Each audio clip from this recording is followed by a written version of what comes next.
யாழ்ப்பாணம் வணக்கம் ஃப்ரெண்ட்ஸ். நம்ம இன்னைக்கு என்ன பார்க்க போறோம் அப்படின்னா, நம்ம தமிழகத்துல இந்தியாவை தாண்டி நடக்கிற தேர் திருவிழாவை நம்ம பார்க்க போறோம். தேரின் தத்துவத்தை ஃபர்ஸ்ட் பார்த்துடலாம். அந்த தேர்னா என்ன?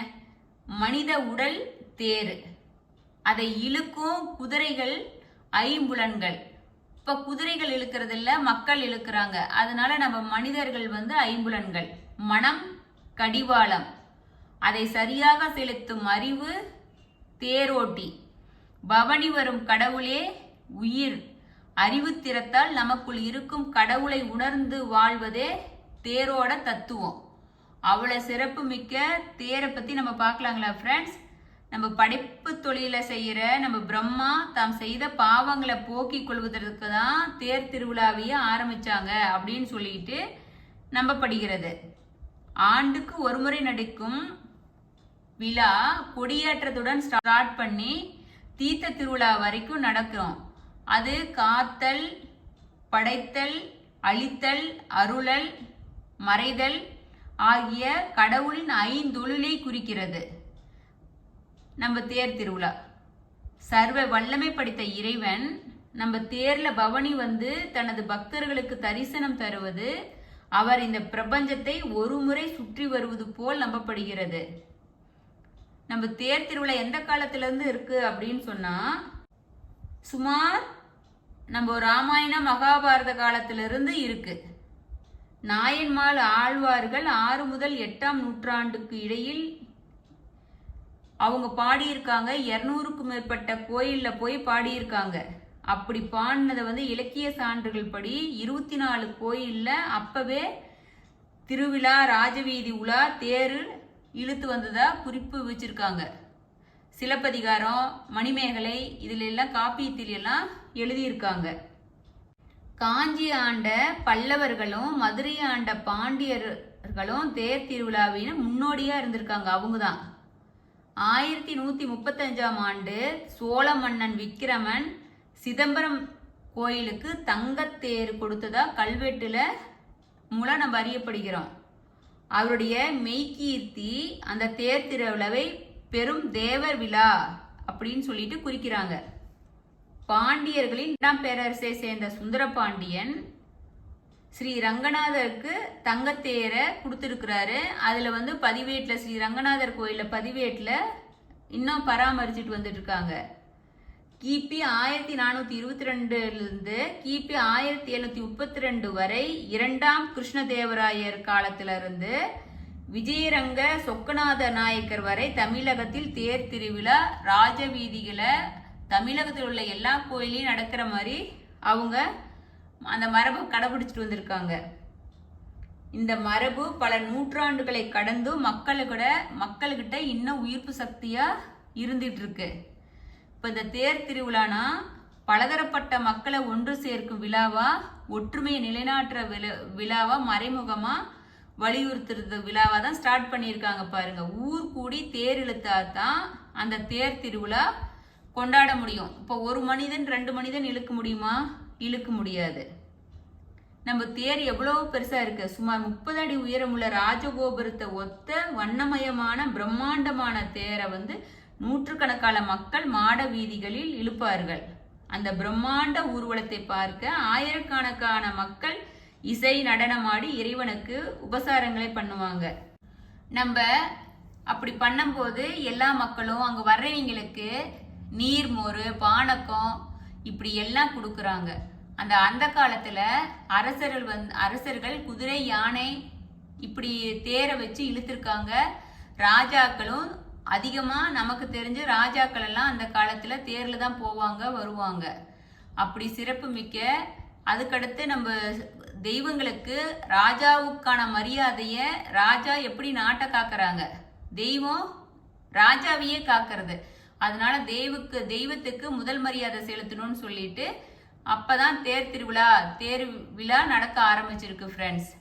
நம்ம தேர் திருவிழாவை எப்படி இழுக்கிறாங்க அப்படின்னா, அந்த தேர்ல பெரிய வடன்னு சொல்ற பெரிய கயிறை கட்டுவாங்க. அதுக்கு பேரு வடன்னு சொல்லுவாங்க. இந்த கவத்தை பிடிச்சி இழுத்துட்டு போறத வடம் பிடித்தல் அப்படின்னு சொல்லுவாங்க. கோவிலை சுற்றி தேர் செல்லக்கூடிய அகலமான 4 வீதி இருக்கும். அந்த 4 வீதி வழியா சாமியை இழுத்துக்கிட்டு வருவாங்க. தேர் கடகா அப்படி இழுத்துக்கிட்டு வரும்போது அது எப்போ கோயில் இருக்குதுனாவே மேல ரத வீதி, கீழே ரத வீதி, தெற்கு ரத வீதி, வடக்கு ரத வீதி அப்படின்னு 4 புறமும் அகலமான வீதிகள் இருக்கும். அப்படி திரும்பி கோயில் வர்றதுக்கு அதுக்கு தகுந்த மாதிரி அந்த வீதியை அமைச்சிருப்பாங்க அந்த காலத்துல ஃப்ரெண்ட்ஸ்.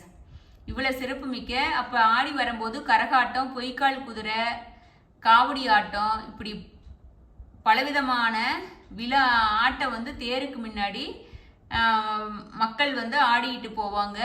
அது வந்து தெய்வத்துக்கு அவங்க செய்யற காணிக்கையா அவங்க செய்ய நினைக்கிறாங்க. இவ்வளவு சிறப்பு மிக்க நம்ம தேர் திருவிழா இப்ப எல்லா ஊர்லயும் விழாவா கொண்டாடுறாங்க. இப்ப எனக்கு தெரிஞ்ச தேர் திருவிழாவை சொல்லட்டுங்களா ஃப்ரெண்ட்ஸ்? இப்ப நம்ம எனக்கு அப்படிங்கிறதுனா ஒரு 50 வயசு 60 வயசுல இருக்கிறீங்க எல்லாத்துக்கும் இந்த உணர்வுகள் இருக்கும். இப்ப இருக்கிற குழந்தைங்களுக்கு இந்த தேர் திருவிழாவை பத்தி அவ்வளவு ஒரு சந்தோஷம் இருக்காது. என்ன காரணம், அவங்களுக்கு இது மாதிரி எவ்வளவோ அவங்க ஹாப்பியா சந்தோஷப்பட்டு விழாவை அனுபவிக்கிறதுக்கோ அவங்களுக்கு நிறைய பொழுதுபோக்கு இடங்கள் இருக்கு. ஆனா அந்த 60 வயசுக்கு முன்னாடி 60 வருஷத்துக்கு முன்னாடி பிறந்தவங்க 50 வயசுல இருக்கிறவங்களுக்கெல்லாம் அவங்களுக்கு சந்தோஷமான ஒரு விழானா தேர் திருவிழா தான் அந்த காலத்துல. அதனால அந்த காலத்துல என்ன பண்ணுவாங்க, சாமி மலை ஏறிச்சு இறங்கிடுச்சு, மலை மேல இருக்கிற சாமி கோயிலா இருந்துச்சுன்னா சாமி கொடியேற்றத்தோட மலை இறங்கிடுச்சும்பாங்க, தேர் ஏறிடுச்சு அது மாதிரி. அப்ப இருக்கும்போது ஸ்கூல் லீவ் விட்டுருவாங்க. அந்த தேர் இழுக்கிற முக்கியமான சமயத்துக்கு லீவ் விட்டுருவாங்க. அப்ப அம்மாலாம் நம்மளை கோயிலுக்கு கூட்டிட்டு போவாங்க. தேர் பார்க்கறதுக்கு கூட்டு போகும்போது அந்த 1வது 2வது படிக்கும் போதெல்லாம் கையில ஒரு 50 ரூபாய் கொடுத்து உனக்கு வேணுங்கிறது வாங்கிக்குவாங்க. அப்ப அந்த 50 ரூபாய் பணத்தை வச்சுட்டு நம்ம எப்படி செலவு பண்றது அப்படின்னு உஷாரா பார்த்து நமக்கு வேணுங்கிற திங்ஸ் வாங்குவோம் இல்லைங்களா ஃப்ரெண்ட்ஸ்? அந்த ஹாப்பினஸ் இப்ப நீங்க 1000 ரூபாய் கொண்டு போய் வாங்குறதுல இருக்குமா? இல்ல. அப்ப எங்க தாத்தாலாம் தேர் இழுக்கிறதுக்கு போவாங்க, சன்ன கட்டை போடுறதுன்னு சொல்லுவாங்க. அப்படி போயிட்டு வந்தா கோயில் சம்பந்தமா 100 ரூபாய் கொடுப்பாங்க சன்ன கட்டை போட்டவங்களுக்கு. தாத்தா அந்த பணத்துல எங்களுக்கு மாங்காய் வாங்கிட்டு வருவாரு. அது கிளிமூக்கு மாங்காய் வாங்கிட்டு வருவாரு. வாங்கிட்டு வந்து எங்களுக்கெல்லாம் கொடுக்கும்போது அவ்வளோ ஹாப்பியாக சாப்பிடுவோம். அடுத்த நாள்னா நாங்கள் இப்படி தாத்தாக்க சன்னக்கட்டை போட்டு வருவாங்க. அப்புறம் மற்ற நாள் நம்மலாம் போகிறோம், டெய்லி ஒவ்வொரு நாள் போகும்போது கையில் 10 ரூபாயோ 20 ரூபாயோ கொடுத்து விடும்போது அந்த 10 ரூபாய் நமக்கு அப்போ லட்ச ரூபாய் மாதிரி நமக்கு ஹாப்பியாக இருக்கும். அப்போ வர புதுசாக வர வழியில தோடோ பசங்க பாய்ஸ் எல்லாம் வந்துட்டு விளையாடுற ஜாமானோ பால் இது மாதிரி என்ன வேணுமோ பார்த்து வாங்குறது, வாங்கி சாப்பிட்றது, அந்த ஐஸ் விற்கும், இதெல்லாம் வாங்கி சாப்பிட்றதுனா அவ்வளோ ஹாப்பியாக இருக்கும். அந்த தேர் திருவிழாவை, அந்த சின்ன வயசு திருவிழாவை எத்தனை பணம் கொடுத்தாலும் அந்த சந்தோஷத்தை நம்ம இப்போ வாங்கவே முடியாது ஃப்ரெண்ட்ஸ். அந்த உணர்வுகள் இன்னும் இருக்கு. இப்பவும் எத்தனை விதமான மாங்காய் வந்திருந்தாலும் சரி, நம்ம தோட்டத்திலேயே இருந்தாலும் சரி, நம்ம எதை இருந்தாலும், ஆனால் அந்த கிளிமூக்கு மாங்காய் எனக்கு இன்னமும் ரொம்ப பிடிக்கும். ஏன்னா எனக்கு அவ்வளோ ஹாப்பியாக அந்த சின்ன வயசு ஞாபகங்கள் அப்படியே இருக்கு. அது அவ்வளோ சிறப்பு மிக்க நம்ம தேர் திருவிழானா அந்த ஏஜில் இருக்கிறீங்க நீங்க எல்லாரும், நீங்க இப்போ எவ்வளோ பெரிய அரசியல்வாதியா இருக்கலாம், பெரிய தொழிலதிபர்களா இருக்கலாம், யார் எவ்வளோ பெரிய இடத்துல வேணாலும் இருக்கலாம், வெளிநாட்டுல வாழலாம். ஆனா அந்த சின்ன வயசு ஞாபகத்தை நீங்க நினைச்சு பார்த்தீங்கன்னா அந்த தேர் திருவிழாவோட சந்தோஷம் இப்ப எத்தனை லட்சம் கொட்டி கொடுத்தாலும் கிடைக்கவே கிடைக்காது. அவ்வளோ சிறப்பு மிக்க தேர் திருவிழாவை ஒவ்வொருத்தரும் ரொம்ப என்ஜாய் பண்ணி ஹாப்பியா சாமியை வந்து வடம் பிடிச்சி இழுத்து அந்த ஒரு மெமரியை வந்து ஹாப்பியாக என்ஜாய் பண்ணுங்க அப்படின்னு சொல்லிட்டு நம்ம தேர் திருவிழாவை பற்றி சொல்கிறோம்.